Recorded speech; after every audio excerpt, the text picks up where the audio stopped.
En la presente lectura continuaremos con el método de la transformada inversa, pero esta vez vamos a generar variables aleatorias que siguen una distribución de Bernoulli. La distribución de Bernoulli es una distribución discreta, por lo tanto debemos de tomar el procedimiento para generar variables aleatorias discretas del método de la transformada inversa. El paso número 1 de este método es definir o determinar la función de probabilidad de una variable aleatoria de Bernoulli. Normalmente en los libros encontramos que para calcular la probabilidad de x cuando esta es una variable de Bernoulli, esta es igual a la probabilidad elevado a la x por 1 menos p elevado a la 1 menos x. Y esto es para cuando la variable aleatoria x tome los valores de 0 o de 1. Entonces esta es una distribución muy sencilla porque nada más puede tomar dos posibles valores, o vale 0 o vale 1.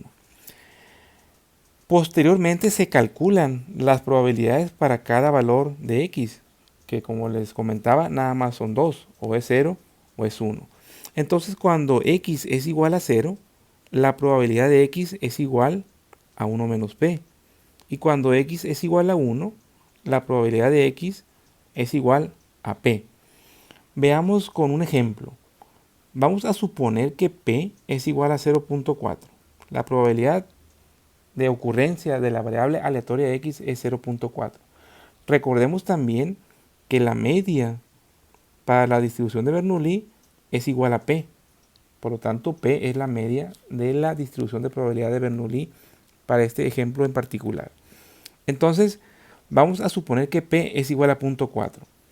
Entonces, si yo aplico la fórmula esta, p cuando x es igual a 0, recuerden que x nada más puede tomar dos valores, o 0 o 1. Entonces voy a sustituir p.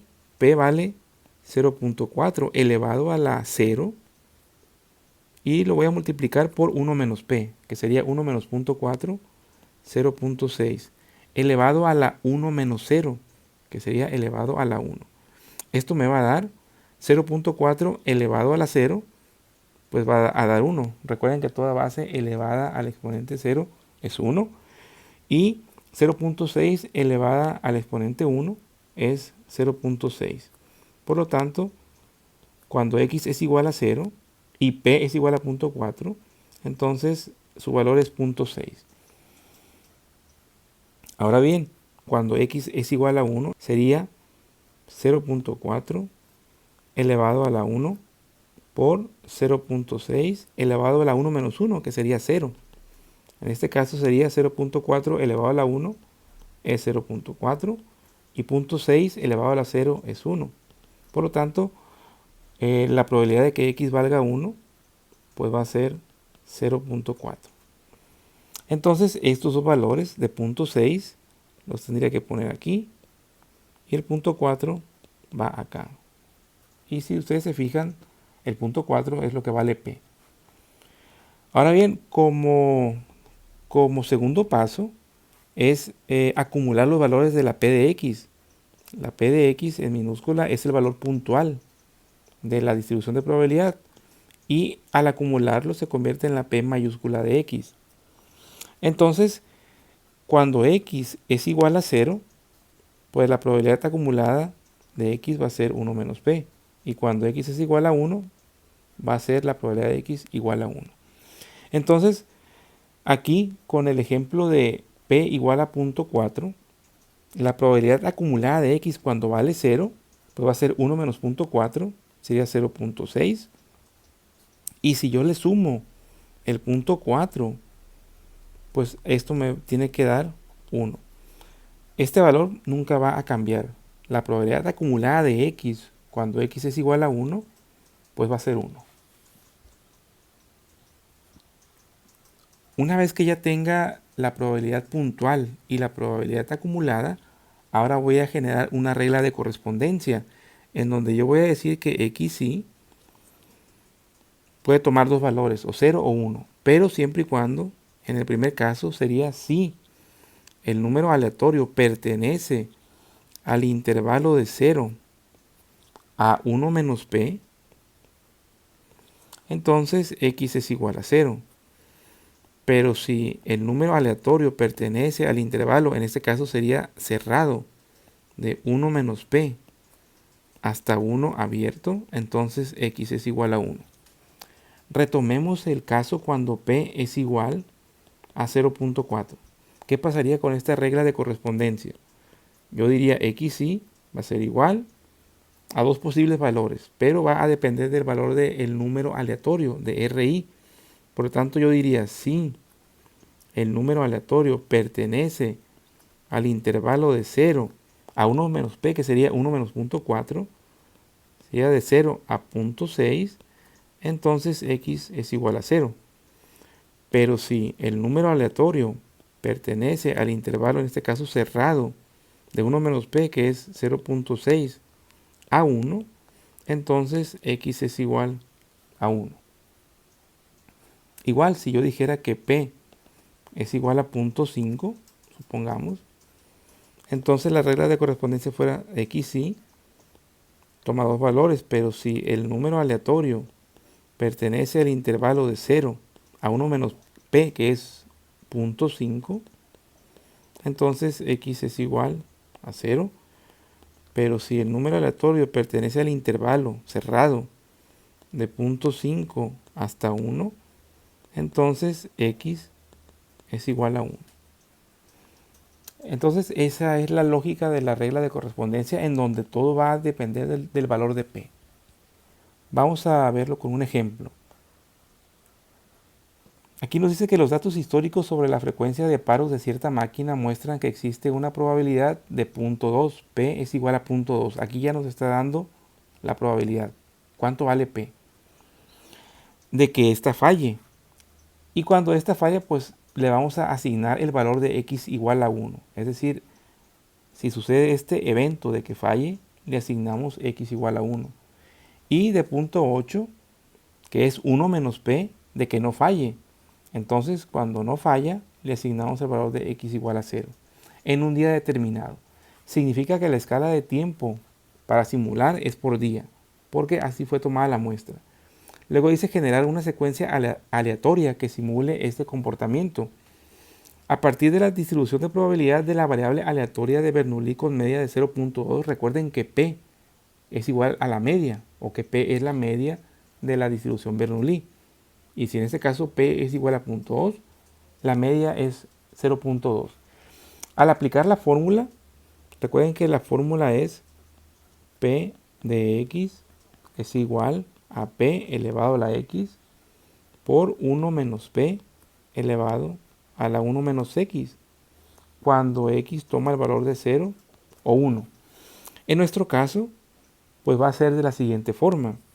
Va a ser P de x es igual a 0.2, porque ese es el valor de P, elevado a la x por 1 menos P, que sería 0.8, elevado a la 1 menos x, para cuando x es igual a 0 o es igual a 1. Muy bien, si calculamos cada uno de los valores de x, que recuerden que nada más son 2, o 0 o 1, va a quedar de la siguiente forma. P de x cuando vale 0, pues va a ser igual a 0.2 elevado a la 0 por 0.8 elevado a la 1. Y eso pues nos va a dar 0.8. Recuerden que 0.2 elevado a la 0 es 1 y 0.8 elevado a la 1 es 0.8. Y cuando P es igual a 1, entonces va a ser 0.2 elevado a la 1 por 0.8 elevado a la 0. Y eso nos va a dar 0.2. Por lo tanto, si yo hago una tabla para representar los valores puntuales y acumulados, recuerden que x nada más puede tomar los valores de 0 y de 1. Y que voy a calcular la probabilidad puntual, la p minúscula de x, y voy a calcular el valor de la probabilidad acumulada, la p mayúscula de x. Y como ya vimos,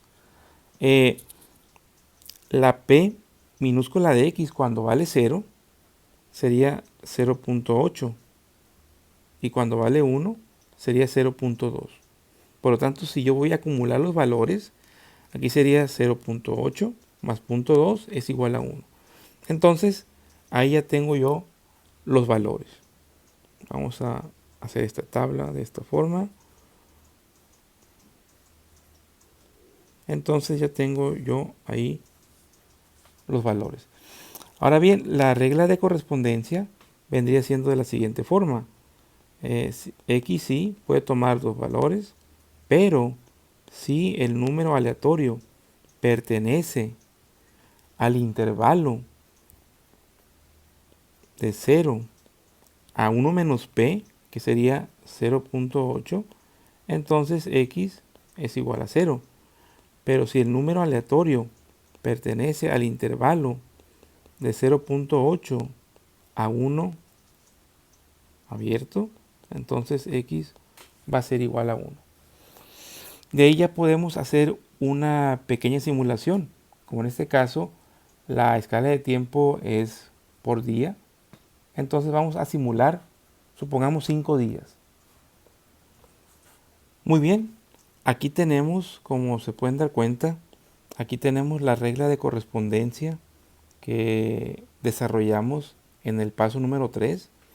Aquí vamos a suponer que se van a simular 5 días y que para simular 5 días yo generé 5 números aleatorios que pudieron salir de los algoritmos de generación de números aleatorios. Ahora lo que yo tengo que hacer es comparar ese número con las reglas de correspondencia y ver qué valor de x le corresponde. Por ejemplo, el día 1. El día 1 tengo un punto 453. Entonces yo tendría que ver en qué intervalo cae. Si en el de arriba, que es de 0 a punto 8, o en el de abajo, que es de punto 8 cerrado a 1. Y voy a ver si el valor es x igual a 0 o x igual a 1. Como el punto 453 está entre 0 y punto 8, eso significa que x es igual a 0. Y cuando x es igual a 0, como dijimos, entonces la máquina no falla.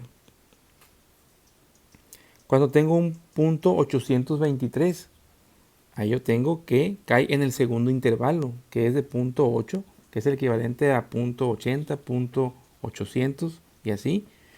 Entonces cae en el segundo intervalo, por lo tanto x es igual a 1. Y aquí yo voy a decir que cuando x es igual a 1, la máquina falla. El día 3 es un punto 0.34, significa que cae en el primer intervalo de 0 a punto 8. Eso hace que x sí sea igual a 0. Y ahí yo voy a decir que la máquina no falla. Cuando es punto 503, significa que está también en el primer intervalo, que es de 0 a punto 8. Entonces x o x sí es igual a 0 y la máquina no falla. Y el día 5, que es punto 891, cae en el segundo intervalo, que es de punto 8 a 1. Entonces x sí es igual a 1. Y ahí yo voy a decir que la máquina falla. Y ahí ya tengo la simulación de las fallas de esa máquina en 5 días. Recuerden que simplemente me voy a basar en los valores de x igual a 0 y de x igual a 1, porque son los únicos valores que puede tomar esta distribución, y le voy a atribuir que cuando x es igual a 0, la máquina no falla, y cuando x es igual a 1, la máquina falla. Voy a generar una lista de números aleatorios y voy a ver a qué intervalo corresponde. Y a partir de eso yo voy a simular el comportamiento de, en este caso, de esa máquina.